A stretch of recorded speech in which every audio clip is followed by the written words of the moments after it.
नमस्कार दोस्तों, हम लोग जलवायु विज्ञान पढ़ रहे थे और उसमें तापमान वाले चैप्टर को पूरा किए थे। आज हम उष्मा बजट पे बात करेंगे, हीट बजट जो पृथ्वी का है। बजट का मतलब होता है आय और व्यय का लेखा जोखा, ठीक है। आय और व्यय का लेखा जोखा यही होता है बजट। क्या होता है? आय व्यय का लेखा जोखा का मतलब रिकॉर्ड रखना, हिसाब किताब रखना। तो बजट में सामान्यतः कितनी इनकम है और कितना आउटपुट है, इन्हीं का रिकॉर्ड रखा जाता है, वही होता है बजट। लेकिन हमें पृथ्वी का उष्मा बजट पढ़ना है। उष्मा बजट में हम उष्मा का आय और व्यय का लेखा जोखा रखेंगे, उष्मा बजट हो गया। पृथ्वी का उष्मा बजट पढ़ना है तो इसका अर्थ ये होगा कि पृथ्वी को जहाँ से उष्मा प्राप्त हो रही है वो है सौरिक ऊर्जा, सूर्यातप, और फिर जो उष्मा अंतरिक्ष को वापस की जा रही है पृथ्वी द्वारा वो है पार्थिव विकिरण। तो कितनी उष्मा पृथ्वी की सतह को प्राप्त हुई है और कितनी उष्मा पृथ्वी अंतरिक्ष को वापस की है, इसी का हिसाब किताब रखना पृथ्वी का क्या होगा? उष्मा बजट कहलाएगा। हमारी पृथ्वी जो सूर्य से उष्मा प्राप्त करती है सौरिक ऊर्जा के रूप में या सूर्यातप के रूप में, उसे अपने पास संचय नहीं करती है, इकट्ठा नहीं करती है, बल्कि उस उष्मा को पृथ्वी अपनी ज़रूरत के हिसाब से इस्तेमाल करती है, यानी अपने वायुमंडल को गर्म करने में, और फिर वो उष्मा धीरे धीरे अंतरिक्ष को वापस कर दी जाती है। आप ऐसे समझिए, मान लीजिए ये सन है, ठीक है, और ये पृथ्वी की सतह है। सूर्य से जो उष्मा निकल रही है इसको क्या बोलते हैं? सूर्यातप।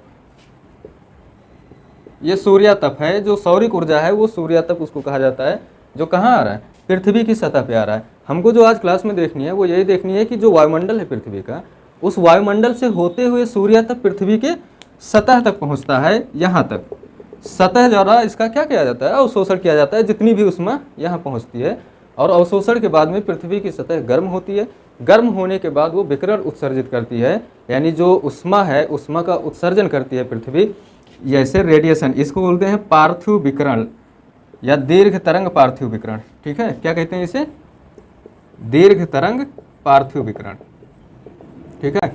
दीर्घ तरंग पार्थिव विकिरण क्यों कहते हैं? दीर्घ तरंग और जो लघु तरंग होती है उसका क्या मतलब है, ये आप पहली क्लास में देख चुके हैं कि जो पिंड ज़्यादा गर्म होता है वो शॉर्ट वेवलेंथ की किरणों का उत्सर्जन करता है, जैसे सूर्य से जो सूर्यातप आ रहा है ये शॉर्ट वेवलेंथ का है, और शॉर्ट वेवलेंथ की जो किरणें होती हैं उसकी भेदने की क्षमता अधिक होती है, ठीक है। आप जैसे यहाँ लिख लें, सूर्य क्या है?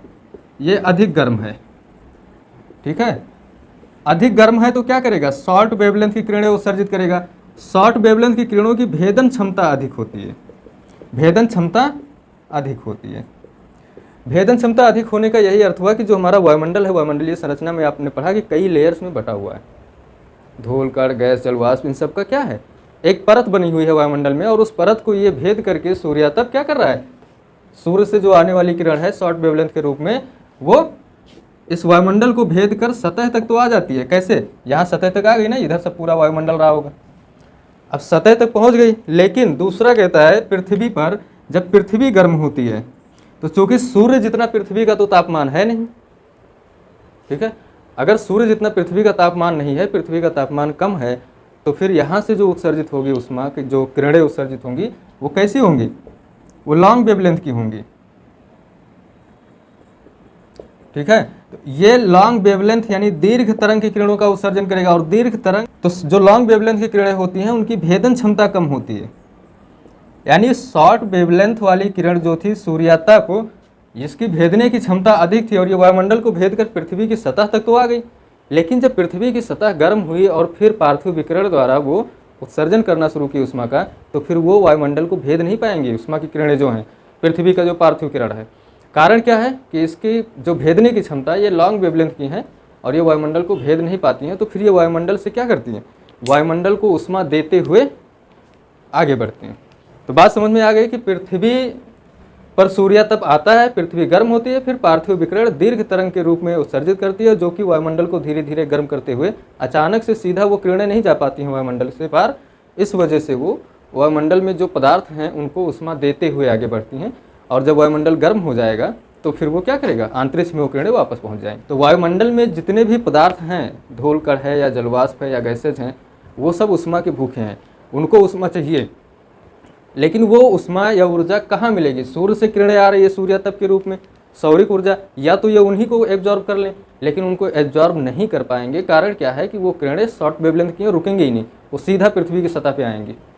तो अब वायुमंडल में जो पदार्थ हैं वो तो भूखे प्यासे हैं उष्मा के, लेकिन जब पृथ्वी का पार्थिव विकिरण जो होगा उसके द्वारा वायुमंडल क्या होगा? गर्म होगा। क्यों? क्योंकि ये दीर्घ तरंग की होंगी किरणें, और दीर्घ तरंग वेवलेंथ जो होंगी, दीर्घ तरंग की जो किरणें होंगी, इनकी भेदने की क्षमता बहुत कम होती है। ये वायुमंडल में उसको चीड़ के सीधा उस पार नहीं जा पाएंगे अंतरिक्ष के।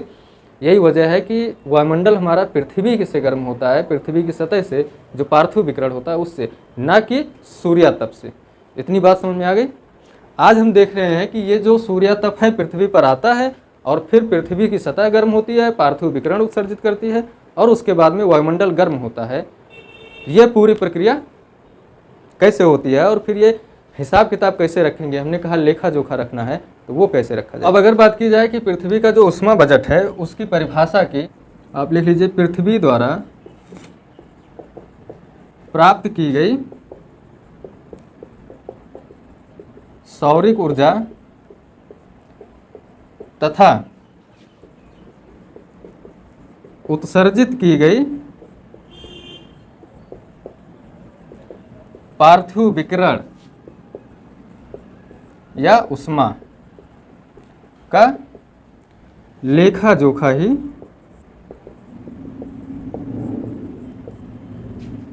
पृथ्वी का उष्मा बजट कहलाता है। ये आप नोट कर लीजिए, फिर देखते हैं कि कैसे कैसे होता है ये सब। मान लिया जाए कि अगर सूर्य से जो सौरिक ऊर्जा पृथ्वी के वायुमंडल में प्रवेश करती है किसी निश्चित टाइम पे, किसी दिन, जो सूर्य की उष्मा है, जो सौरिक ऊर्जा है या सूर्य की किरणें हैं, वो वायुमंडल में मान लो कि 100%, 100% या फिर 100 यूनिट, आप कुछ भी मान लो, सूर्यातप है जो पृथ्वी के वायुमंडल में एंटर करता है। 100% ये सूर्यातप है। ठीक है। अब ये 100% पृथ्वी का, भाई ये वायुमंडल, वो ऊपरी वायुमंडल की मैं बात कर रहा हूँ। ठीक है। इसमें 100% उष्मा इंटर की है। कितना? 100%। अब मैंने वायुमंडलीय संरचना में आपको पढ़ाया था कि वायुमंडल में बहुत सारे धूल कण पदार्थ, गैस, ओजोन, ऑक्सीजन के अणु, नाइट्रोजन के अणु बहुत सारे पाए जाते हैं वायुमंडल में। तो जो 100% सूर्यातप वहाँ से चला, कहाँ से? सूर्य से पृथ्वी के वायुमंडल में, यानी ये वायुमंडल की सतह है पृथ्वी की, और इस सतह पे 100% सूर्यातप मिला था। जैसे ये वायुमंडल में एंट्री लेता है, स्ट्रेटोस्फेयर में मैंने आपको पढ़ाया था, कहाँ? स्ट्रेटोस्फेयर। यहाँ पर ऑक्सीजन के अणु हैं। ये ऑक्सीजन के अणु क्या करते हैं कि लगभग 2% उष्मा का अवशोषण कर लेते हैं। 2% का यहाँ पे क्या हो गया? अवशोषण हो गया। अब इसके पास बचा 98% उष्मा, ठीक, जो 100% चला था। अब इस 98% उष्मा कहाँ जा रही है? आगे बढ़ेगी, और इसमें से लगभग 15% उष्मा का या सौरिक ऊर्जा का वायुमंडल में, भाई, ओजोन है। ठीक है। वायुमंडल में कार्बन डाइऑक्साइड है, वायुमंडल में जलवाष्प की मात्रा है कि नहीं? ये जो हैं, ये सब 15% उष्मा उसमें से क्या करते हैं?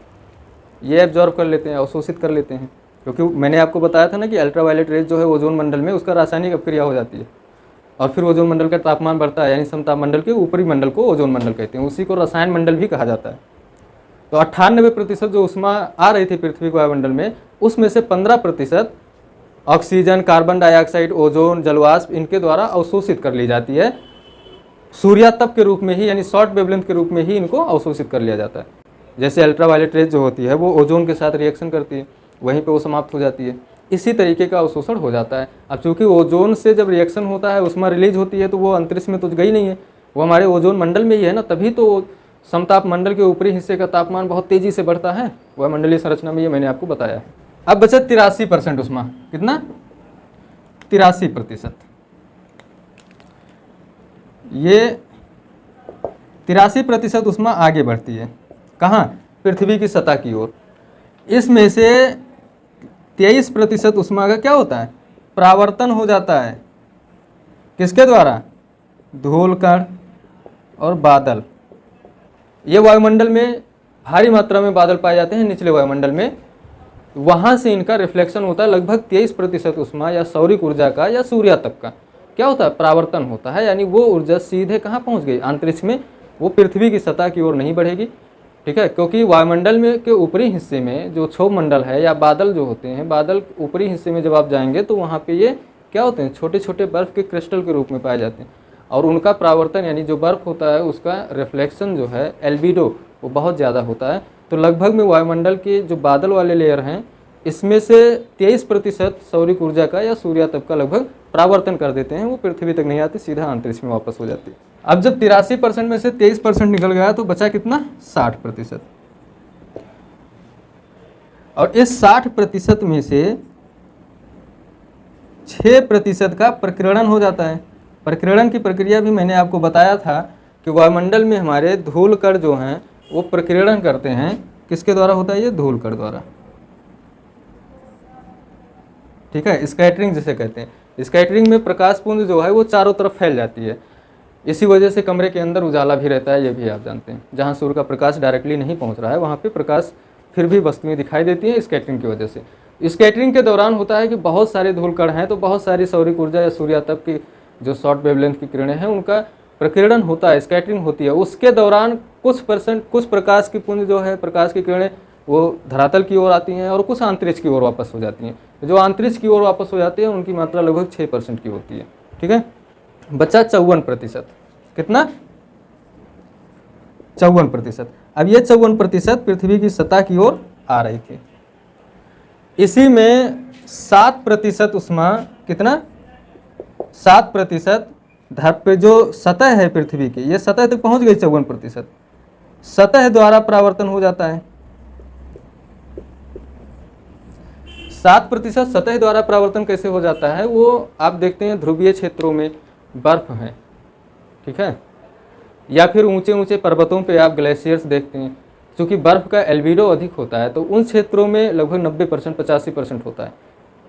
अगर उन क्षेत्रों में सौरिक प्रकाश पड़ता है या सूर्य की किरणें पड़ती हैं तो अधिकांशता क्या होती हैं, रिफ्लेक्ट कर दी जाती हैं, परावर्तित कर दी जाती हैं, जो कि सीधा अंतरिक्ष में जाती हैं, क्योंकि शॉर्ट वेवलेंथ के रूप में ही वो परावर्तित हो गई हैं।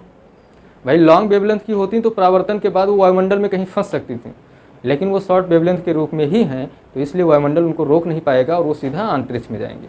ये मैंने पिछली क्लासेस में बताया है आपको कि अगर पृथ्वी भी शॉर्ट वेवलेंथ की किरणों का उत्सर्जन करती तो शायद वायुमंडल रोक ना पाता, लेकिन शॉर्ट वेवलेंथ की किरणें उन्हीं पदार्थों से या पिंडों से निकलेगा जो बहुत गर्म होंगे सूर्य की तरह।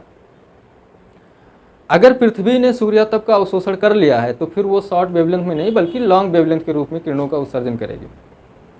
तो ये जो परावर्तन हो रहा है, आप सोच रहे होंगे कि ये वायुमंडल में सीधा अंतरिक्ष क्यों जा रहा है, वो इसीलिए क्योंकि परावर्तन हो रहा है। कोई चीज़ इधर से आई और ऐसे चली गई। अब इसमें कोई चेंजिंग नहीं आया, वो जिस प्रकृति की थी उसी प्रकृति की है, बस बीच में कहीं किसी चीज़ से टकरा के वापस हो गई। अगर यही अवशोषित हो गई होती, अवशोषण के बाद में ऐसा होता, तो इसकी जो वेवलेंथ है वो तरंगदैर्घ्य जो होता है वो चेंज हो जाता है। ठीक है, तो 7% उष्मा जो वायुमंडल में पृथ्वी की सतह द्वारा परावर्तन किया गया वो उन्हीं क्षेत्रों से, जैसे कुछ क्षेत्र हैं जो चट्टानी होते हैं, चट्टानों से रिफ्लेक्शन होता है, बर्फ से रिफ्लेक्शन होता है कि नहीं, मृदा बालू वाले क्षेत्रों से भी रिफ्लेक्शन होता है। तो रिफ्लेक्शन की वजह से, परावर्तन की वजह से बहुत सारा प्रकाश जो है लगभग 7% जितनी उसमें प्राप्त होती है उसका 7% परावर्तित हो जाता है, जो कि हमारी सतह का उसका कोई लाभ नहीं मिलता है। अब ये 54 में से 7 निकालने के बाद बचा कितना, 47%। ठीक है, ये 47% उष्मा क्या होगी, पृथ्वी की सतह द्वारा अवशोषित की जाएगी। 47% का क्या होगा, अवशोषण होगा। ठीक है, सिर्फ 47% का ही अवशोषण नहीं होगा, इसमें 78% उष्मा और जुड़ेगी, और अब इन पूरे का अवशोषण पृथ्वी की सतह क्या करेगी। अब सवाल उठ रहा होगा कि ये 78% उष्मा कहाँ से लेकर आ गए, इसको आप सस्पेंस रखिए, अभी थोड़ी देर में आप समझ जाएंगे कि ये 78% कहाँ से आ गए। लेकिन अगर 78% और 47% की बात की जाए तो टोटल मिलाकर के कितना हो जाएगा, 125%। कितना,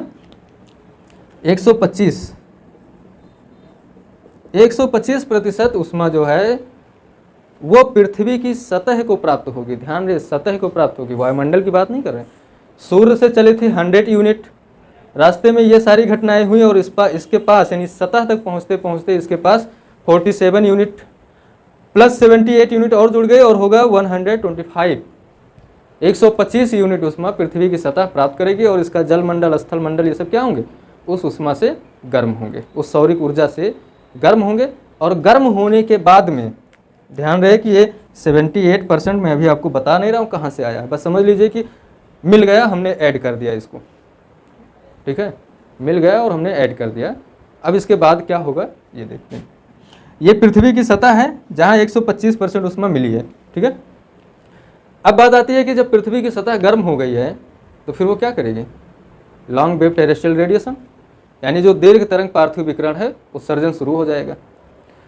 उस दौरान क्या होगा, अब वो पार्थिव विकिरण कहाँ से कितना उत्सर्जन होगा ये देख लीजिए। 98%, देखिए 125% उष्मा का अवशोषण हुआ है सतह द्वारा, अब ये सतह देगा कितना ये जानना है। 98% उष्मा कहाँ से रिलीज हो रही है, स्थल मंडल वापस करेगी। स्थल मंडल के वापस करने का अर्थ होगा कि जो पार्थिव विकिरण है टेरेस्ट्रियल रेडिएशन 125% का होगा, जिसमें से 98% का सिर्फ स्थलीय क्षेत्र कर देंगे। 22% यानी 22 यूनिट का जो विकिरण है, उत्सर्जन है, वो महासागर करेंगे, महासागर यानी जलीय क्षेत्र। और 5% तो कंडक्शन मेथड से होगा, यानी चालन विधि आप जिसे कहते हैं कंडक्शन। कंडक्शन आप देखेंगे वायुमंडलीय संरचना में हमने बताया था कि वायुमंडल सतह से लेकर के अंतरिक्ष तक एक लेयर में बना हुआ है और वो सारे धूल कण, जलवाष्प, गैसें सब एक दूसरे के पास पास हैं और हीट ट्रांसफर हो रहा है ना पृथ्वी की सतह से। अब वायुमंडल में हीट क्या हो रही है, उष्मा क्या है, वो ट्रांसफर हो रही है। और ट्रांसफर की एक विधि हमने आपको बताई थी, चालन विधि, जिसमें वायुमंडल में या किसी भी पदार्थ के कण एक दूसरे से सटे होते हैं और उष्मा का स्थानांतरण करते रहते हैं, एकदम बगल बगल होते हैं। हमारे पास उष्मा आई, फिर बगल में वाले को मैंने ट्रांसफ़र कर दी, बगल वाला अपने बगल वाले को ट्रांसफ़र की, ये चालन विधि होती है या कंडक्शन मेथड, ठीक है। तो 5% उष्मा इस विधि से वायुमंडल में जाती है विकिरण, ठीक है। ये तो पृथ्वी की सतह, अब इसे मान लिया जाए तो 125 हो गया ना, 98 प्लस 22 120 प्लस 5 125% विकिरण हो रहा है पृथ्वी की सतह से। और यहाँ पृथ्वी के पास था भी, सतह को एब्जॉर्ब भी किया था 125%, यहाँ तक बात बराबर है। इस 98% उष्मा जो वायुमंडल में जा रही है स्थल मंडल से, यानी जो स्थलीय क्षेत्र है वहाँ से।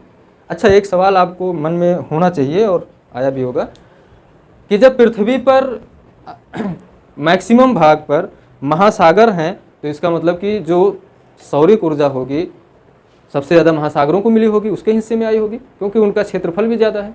स्थलीय भाग तो 29% के समथिंग है, तो फिर स्थल भाग पे कम उष्मा प्राप्त हुई होगी, उसने कम अवशोषित किया होगा। तो फिर ये जो पार्थिव विकिरण है वो महासागर में 22% हुआ, जबकि महासागर 70% क्षेत्रफल पर है। स्थल मंडल से 98% उष्मा निकल रही है, जबकि स्थल मंडल कुल 29 या 30% क्षेत्रफल पर है। ऐसा क्यों? तो ऐसा सिर्फ इसलिए, कभी इंटरव्यू में आपसे सवाल पूछा जा सकता है, ये ऐसा इसलिए होता है तो जो जलीय क्षेत्र होता है वो सौरिक ऊर्जा का अधिकांश भाग क्या करते हैं, ग्रहण कर लेते हैं और थोड़ा सा भाग वापस करते हैं। लेकिन स्थल क्या है, स्थल में ऊपरी सतह जो है, एकदम ऊपर का जो लेयर होगा, सूर्य का प्रकाश या फिर जो सौरिक ऊर्जा है वो उसे ही गर्म कर पाती है, क्योंकि जमीन में अंदर सूर्य का प्रकाश जा नहीं पाएगा। ऊपरी लेयर जो होगा 2 4 6 सेंटीमीटर तक ही गर्म होगा।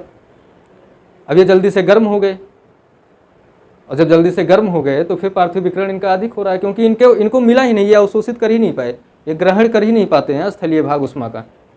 जिस तरीके से जल ग्रहण करते हैं उष्मा, उस हिसाब से स्थल भाग नहीं कर पाते हैं। तो इनको जितना मिलता है उसका मैक्सिमम भाग इनको वापस कर देना होता है।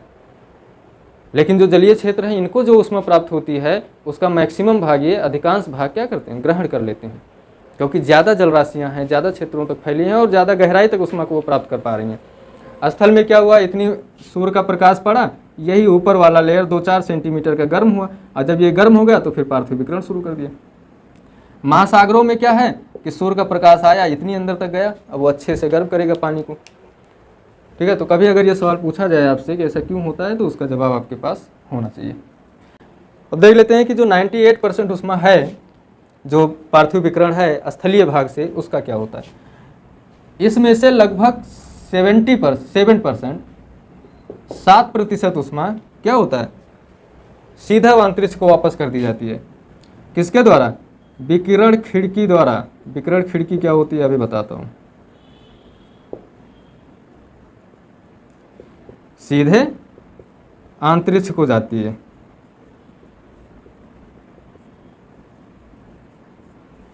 ठीक है, कितना? 7% उसमें विकिरण। ये लॉन्ग वेव टेरेस्ट्रियल रेडिएशन है। अब आप सोच रहे होंगे कि ये वायुमंडल को भेद कैसे पाया, क्योंकि ये भी तो लॉन्ग वेवलेंथ की है किरणें, तो फिर ये वायुमंडल को कैसे भेद पाया? वो इसलिए क्योंकि मैंने कहा क्या कि विकिरण खिड़की यानी रेडिएशन विंडो पृथ्वी की सतह। अब विंडो किस काम में आता है? निकल कर भागने के काम ही तो आता है। वैसे हवा भी आता है, प्रकाश भी आता है। ये जो रेडिएशन विंडो होता है, ये कुछ ऐसे क्षेत्र हैं पृथ्वी पर या वायुमंडल का जहाँ पे वायुमंडल की सघनता बहुत कम होती है। जैसे ध्रुवीय क्षेत्रों में जो बर्फ पड़े हैं, अब ध्रुवीय क्षेत्र में वायुमंडल सघन होगा कि विरल होगा? वायुमंडल विरल होगा, वायुमंडल की सघनता कम हो जाती है। कारण क्या है कि वायुमंडल में पाया क्या जाता है, किस चीज़ से मिलकर बना है वायुमंडल? धूल कण, गैस और जलवाष्प की मात्रा। ठीक है, लेकिन ध्रुवीय क्षेत्र में धूल कण कहाँ से आएंगे वायुमंडल में? जलवाष्प की मात्रा, चूंकि वो ड्राई क्षेत्र है तो वहाँ जलवाष्प की मात्रा का होना शायद ही संभव हो। गैसेज, गैस कहाँ मिलेंगे वहाँ पे जब ध्रुवीय क्षेत्र है? ना पेड़ पौधे हैं, ना ऑक्सीजन है, ना नाइट्रोजन है बहुत ज़्यादा। वायुमंडलीय प्रसंचरण से कुछ मात्रा में चीज़ें पाई जाती हैं, तो कुछ मात्रा में होने से क्या फ़र्क पड़ता है अगर वो कंट्रोल्ड ना कर पाए तो कुछ ऐसे क्षेत्र होते हैं जहाँ पर क्या होता है कि धूल कण, जलवाष्प, इनकी मात्रा बहुत कम होती है और इसी का लाभ उठा के पार्थिव विकिरण जो है वो सीधा अंतरिक्ष में चला जाता है। ऐसे कुछ पर्वतीय क्षेत्र हैं, पर्वतीय क्षेत्रों में जो ऊंची ऊंची चोटियां हैं उनके ऊपर भी ये खिड़की खुली हुई है वायुमंडल में, क्योंकि वहाँ भी धूल कण, गैस और जलवाष्प की मात्रा नहीं होती है। ऊंचाई के साथ साथ वायुमंडल विरल होता है, ये बात तो आप जानते ही हैं। तो अब अगर कोई एवरेस्ट पे चढ़े और एवरेस्ट पे चढ़ करके वहाँ से देखे तो आप 8 किलोमीटर, आधा क्षोभमंडल, आधा से ज़्यादा क्षोभमंडल पार कर चुके हैं। तो फिर वायुमंडल की जो सघनता वो तो खत्म ही हो गई। कौन रोकेगा उन किरणों को जो लॉन्ग वेवलेंथ की हैं? जो पार्थिव विकिरण ये जा रहा है इसको कौन रोकेगा? पहाड़ी क्षेत्रों में वहाँ धूल कण भी नहीं उड़ रहे हैं, पत्थर, पहाड़ है भाई, पत्थर की चट्टानें हैं, पथरीली चट्टानें, उनमें धूल कण कहाँ से आ गए? धूल तो मैदानी क्षेत्रों की देन है। पेड़ पौधे नहीं है तो फिर गैसेज क्या करेंगे वहाँ पे? अगर गैसेज होगी तो फिर एवरेस्ट पे ऑक्सीजन सिलेंडर ले जाने की क्या ज़रूरत थी? तो जब इन सब की अनुपस्थिति होती है तो फिर लॉन्ग वेवलेंथ की जो किरणें होती हैं वो भी अपना बिना रुकावट के वायुमंडल में पार कर जाती हैं, वायुमंडल को सीधा अंतरिक्ष में पहुंचती हैं। ऐसे जो भूमध्य रेखीय या उष्णकटिबंधीय जो मरुस्थलीय क्षेत्र होते हैं वहाँ भी रेडिएशन विंडो पाया जाता है। वहाँ क्यों पाया जाता है? क्योंकि मरुस्थल है, बालू दिन में उड़ेगी ना, लेकिन रात में तो ठंडा होगा। रात में जब वायुमंडल से वो बालू के कण बैठ जाएंगे सतह पे तो फिर मरुस्थल है, गैसेस तो है नहीं वायुमंडल में बहुत ज़्यादा, क्योंकि पेड़ पौधे भी नहीं हैं। अब मरुस्थल है तो उष्ण प्रदेश है, इसका मतलब यह है कि वहाँ पे जलवाष्प भी नहीं होगा। भाई जलवाष्प तो तब होगा ना जब जलाशय होगा आसपास। और मरुस्थलीय क्षेत्रों में कहाँ तालाब होते हैं, कहाँ जलाशय होता है? तो जब जलवाष्प की मात्रा भी नहीं है वायुमंडल में तो रात के समय ये खिड़की खुल जाती है। कौन सी? भूमध्य रेखीय क्षेत्रों की जो मरुस्थलीय क्षेत्र होते हैं वहाँ की खिड़की, और फिर वहाँ से पार्थिव विकिरण सीधा अंतरिक्ष में वापस जाता है। तो 7% जो ऊष्मा है, पार्थिव विकिरण है, वो विकिरण खिड़की के द्वारा सीधा कहाँ पहुँच गई? अंतरिक्ष में पहुँच गई। लेकिन 91% ऊष्मा क्या होगी?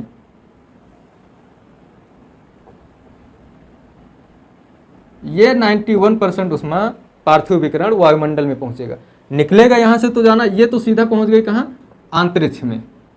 ये लो कितना, ये 7% यानी 7 यूनिट।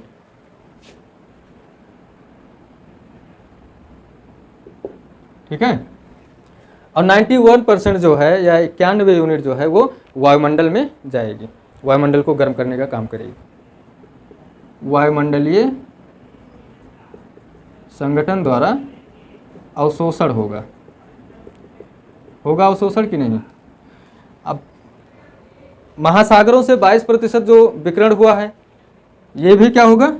ये भी वायुमंडल द्वारा अवशोषण होगा, इसका भी 22%, इसका भी अवशोषण वायुमंडल करेगा। जो वायुमंडलीय संगठन का अर्थ होगा कि जो भी धूल कण, गैस के पदार्थ हैं, गैस की मात्रा है, वो क्या करेगी?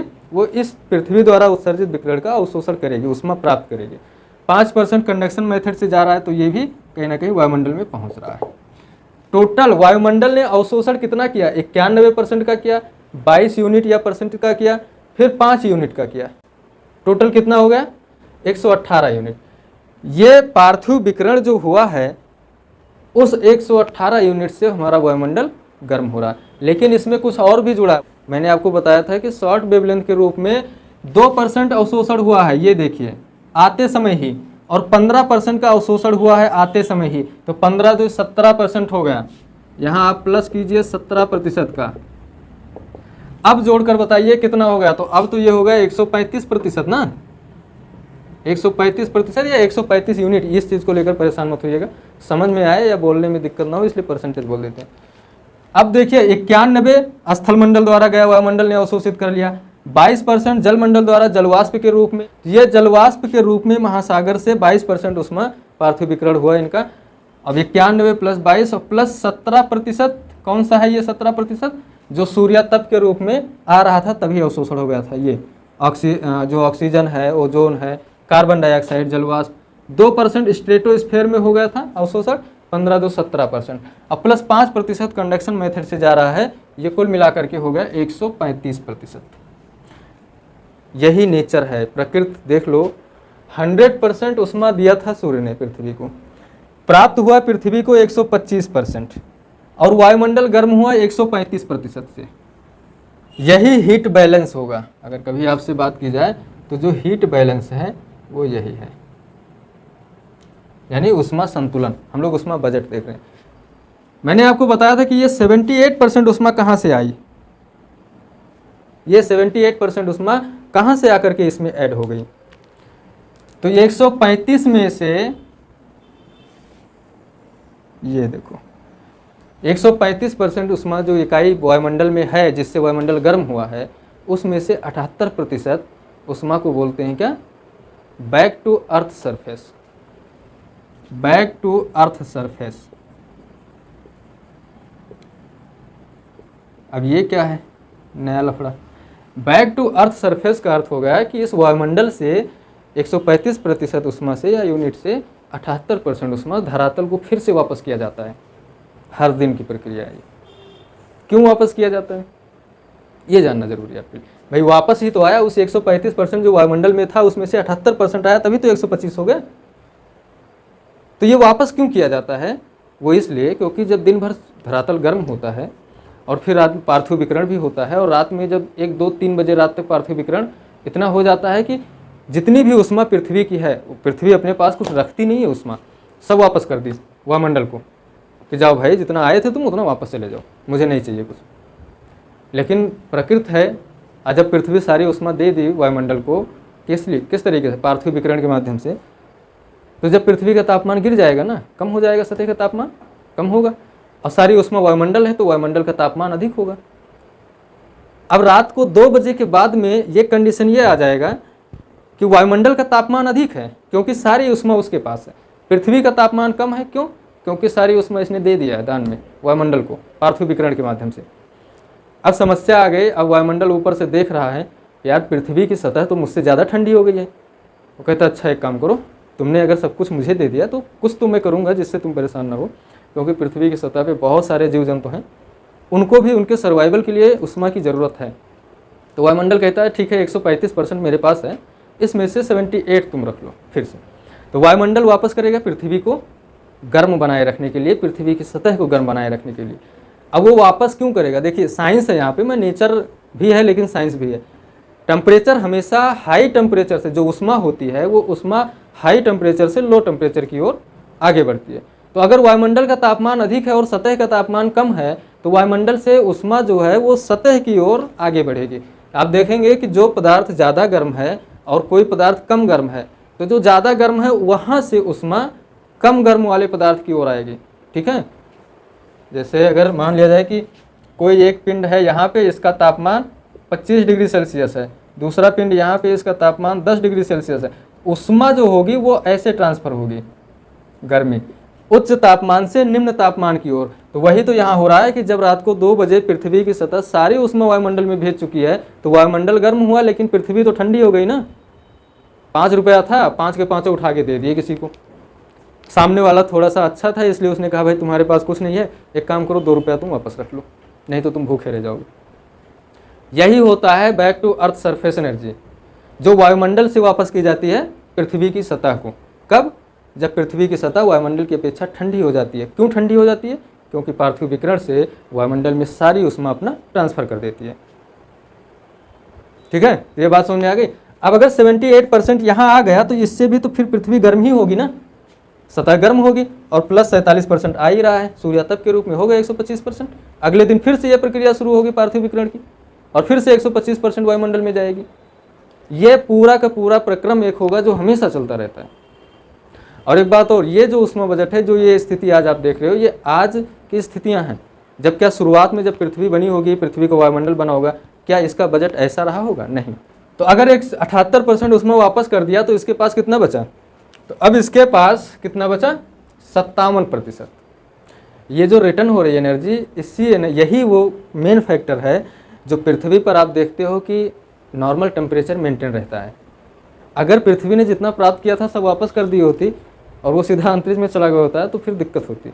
लेकिन ये जो हम रात में भी दिन में भी टेम्परेचर का लगभग एक स्थिति देखते हैं, यानी पृथ्वी का जो तापमान है वो एक समान बना हुआ है, तो इसी के वजह से, ठीक है, किसकी वजह से? ये जो है back to earth surface energy जो है हीट, इसी की वजह से तापमान पृथ्वी का मेंटेन रहता है। इसी को बैलेंस बोलते हैं, हीट बैलेंस। ठीक है, 135 में 78 तो चला गया। अब यहाँ कितना बचा? 57%। और ये 57% क्या कहलाता है? Planetary black body radiation. ये जो 57% है ये सीधा अंतरिक्ष में जाएगा, इसी को बोलते हैं प्लेनेटरी ब्लैक बॉडी रेडिएशन। ये वो रेडिएशन है जो पृथ्वी के वायुमंडल को गर्म करते हुए क्या कर रहा है? वापस अंतरिक्ष को जाता है, ब्लैक बॉडी रेडिएशन। ये ध्यान रखिएगा, ये पृथ्वी के वायुमंडल को देखिए, 135% से पृथ्वी गर्म हुई, वायुमंडल गर्म हुआ था, लेकिन जो 78 वापस आ गया, वो तो फिर से गर्म करेगा ना सतह को, और फिर वो वायुमंडल गर्म होगा। लेकिन जो 57% ऊष्मा वायुमंडल से ऊपर चली गई गर्म करते हुए वायुमंडल को, वो कहलाएगी ब्लैक बॉडी रेडिएशन, प्लेनेटरी यानी ग्रहीय कृष्ण का विकिरण। हिंदी बहुत खतरनाक है इसलिए आप अंग्रेजी में याद रखिए। अब अंतरिक्ष में 57% ये और 7% जो मैंने अभी थोड़ी देर पहले बताया था कि सीधा विकिरण खिड़की से वापस जा रहा है, तो 7% ये, ठीक है, जो अंतरिक्ष में जा रहा है। मैं यहाँ अंतरिक्ष की अब बात कर रहा हूँ कि जो सौरिक ऊर्जा या पार्थिव विकिरण वायुमंडल से होकर जा रही है, तो 7% ये चली गई थी सीधा अंतरिक्ष में, 57% ये जा रहा है अंतरिक्ष में। अब ये 57 और 7% कितना हो गया मिला करके? हो गया 64%। 64 यूनिट जो हुआ ये अंतरिक्ष में गया। ठीक है, यहाँ पर 23 यूनिट भी परावर्तन हो रही है, आते समय ही 23 यूनिट का सीधा अंतरिक्ष में वापस जा रहा है, तो 23 ये हो गया। और 7% धरातल द्वारा परावर्तन हुआ था, जो बर्फ वगैरह पड़ी हुई है जो पर्वतीय क्षेत्रों में या ध्रुवीय क्षेत्रों में, तो 23 7 30%। और 6 प्रकीर्णन द्वारा अंतरिक्ष को गई थी ऊष्मा, तो 6% ये हो गया। तो कुल मिलाकर के 34 ये हो गया, 36% ये हो गया। तो 64 यहाँ से वापस हुई प्लस 36% सूर्यातप के रूप में वापस हुई थी। ध्यान रहे कि 64% पार्थिव विकिरण के द्वारा वापस हुई है। किसके द्वारा? 64% जो है ये पार्थिव विकिरण ने वापस किया, और 36% सूर्यातप के रूप में वापस हुई। टोटल मिलाकर के कितना हो गई? 100 यूनिट। लो, 100 यूनिट यहाँ से आई थी वायुमंडल में, और 100 यूनिट यहाँ से वापस गई वायुमंडल में, अंतरिक्ष में। ठीक है, यही पृथ्वी का ऊष्मा बजट। बात समझ में आ गई? थोड़ा सा जटिलता है, और जटिलता कुछ नहीं है, कुछ आंकड़े हैं जिनको आपको ध्यान में रखना है। अगर 1-2 बार आप चित्र बना के प्रैक्टिस करोगे तो ये एकदम क्लियर हो जाएगा, और बहुत आसान है। जहाँ आंकड़े हो जाते हैं वो आसान हो जाता है, क्योंकि वहाँ आपको सोचना नहीं है, यहाँ सब कुछ लिखा हुआ है। एक बार फिर से आप देख लीजिए क्या होता है। 100% ऊष्मा सूर्यातप के रूप में वायुमंडल में इंटर ली, 2% ऊष्मा ऑक्सीजन द्वारा अवशोषण कर लिया गया स्ट्रेटोस्फेयर में, बचा 98%। 98% में से 15% कार्बन डाइऑक्साइड है, ओजोन है, जलवाष्प है, इनके द्वारा क्या किया? अवशोषण कर लिया गया। 83% बचा। 83% में से 23% उष्मा का धूल कण और बादल द्वारा वायुमंडल से ही परावर्तन कर दिया गया, अंतरिक्ष में पहुंच गया। बचा 60%। 60% में से 6% का प्रकीर्णन हुआ धूल कण के रूप में और प्रकीर्णन के माध्यम से अंतरिक्ष में पहुंच गया, लगभग 6% ऊर्जा। बचा 54 में से 7% धरातल द्वारा परावर्तन कर दिया गया, क्योंकि धरातल पर बहुत सारी जगहों पे बर्फ है, चिकनी सतह है, वहां से परावर्तन हुआ, उसका एल्बिडो अधिक होता है, तो किरणें शॉर्ट वेवलेंथ के रूप में ही वापस हो जाती है बिना अवशोषण के। 47% पृथ्वी की सतह पर पहुंचे प्लस 78% पृथ्वी की सतह पर पहुंची, दोनों मिलाकर के हो गए 125 यूनिट। 125 यूनिट में से स्थल मंडल द्वारा 98 यूनिट उत्सर्जन किया गया पार्थिव विकिरण के रूप में। अब क्योंकि पृथ्वी की सतह कम गर्म है, इसलिए ये लॉन्ग वेवलेंथ की किरणें उत्सर्जित करेंगे।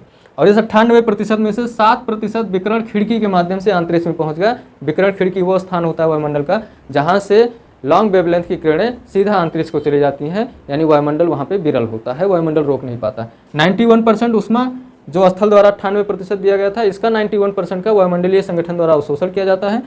22% महासागरों द्वारा जलवाष्प के रूप में उष्मा का स्थानांतरण होता है। 5% कंडक्शन मेथड से उष्मा का स्थानांतरण होता है। टोटल मिलाकर के यहाँ पर 135% होगा, जिसमें 17% ये जो आतिश में सूर्यातप द्वारा 2% का अवशोषण किया गया, प्लस 15% अवशोषण का जो सौरिक ऊर्जा है उसका अवशोषण किसके द्वारा हुआ, एब्जॉर्बेशन, ऑक्सीजन जो कार्बन डाइऑक्साइड है वायुमंडल में, या ओजोन है, जलवाष्प, इन सब के द्वारा। तो कुल मिलाकर के यहाँ 91% से वायुमंडल गर्म हुआ, 22% ये, 17% ये, 5% ये, कुल मिलाकर के 135 यूनिट उष्मा से वायुमंडल गर्म होता है, जिसमें से बैक टू अर्थ सरफेस 78% उष्मा है, जो रात को जब पृथ्वी की सतह ठंडी हो जाती है और वायुमंडल गर्म हो जाता है तो फिर वायुमंडल 78% या 78 यूनिट उष्मा पृथ्वी की सतह को वापस कर देता है। 57%, चूंकि 7% सीधा विकिरण खिड़की से वापस गया था अंतरिक्ष को, और यह 57% भी वापस जा रहा है अंतरिक्ष को। इसी 57% को black planetary black body radiation कहते हैं। ये मिलाकर 64% हो गया, जो वायुमंडल में कहाँ गया, वायुमंडल को गर्म करते हुए अंतरिक्ष में पहुंच गया। आते समय सूर्यातप के रूप में परावर्तन हुआ था 23% का, 7% का और 6% का, टोटल मिलाकर हो गया 36%। और इन सब को काउंट किया जाए तो जो अंतरिक्ष को दी गई है उष्मा वो कितना होगा, 100%, और प्राप्त की गई थी कितना, 100%। नहीं, वायुमंडल में आई थी 100%। वायुमंडल का जो दरवाजा है, गेट है आप कह सकते हैं, ऊपरी वायुमंडल की जो लास्ट वाला हिस्सा, वहाँ से 100% उष्मा एंट्री ली थी, और पृथ्वी द्वारा पार्थिव विकिरण से सारा काम करके यहाँ तापमान को मेंटेन करने के बाद 100% उष्मा अंतरिक्ष को वापस कर दी गई। ठीक है, यही पृथ्वी का उष्मा बजट है। ओके, अगली क्लास में हम अक्षांशीय ताप संतुलन और तापमान को प्रभावित करने वाले कुछ कारकों पे बात करेंगे। Thank you.